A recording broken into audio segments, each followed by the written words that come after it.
بسم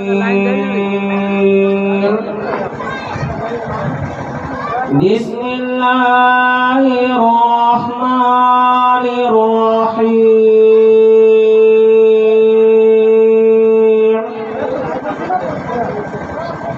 وقال الذين كفروا لا تسمعوا لهذا القرآن والغوا فيه لعلكم تغلبون.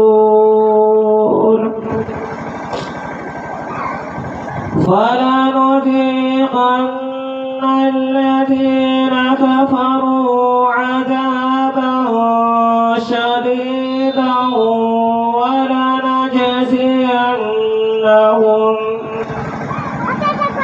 ولنجزينهم أسوأ الذي كانوا يعملون.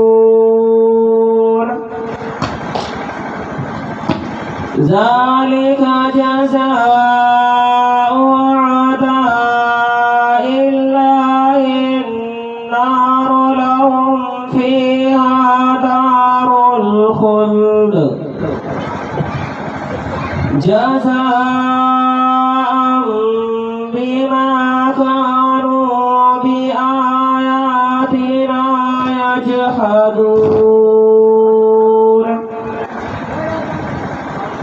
وقال الذين كفروا ربنا أرنا الذين أضلانا من الجن والإنس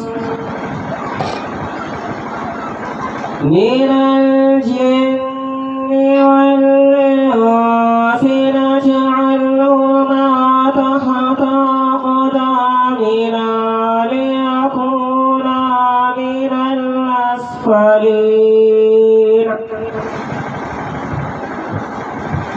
إن الذين قالوا ربنا الله ثم استقاموا تتنزل عليهم الملائكة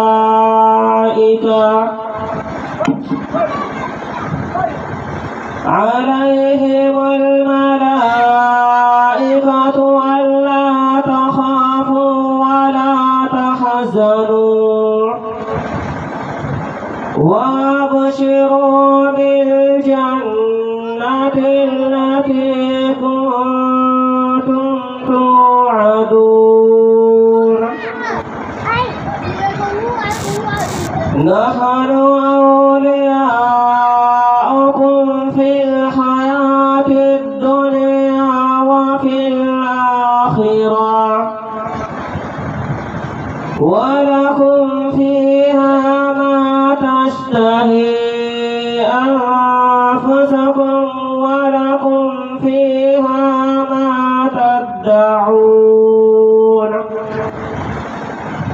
نزلا من غفور رحيم. صدق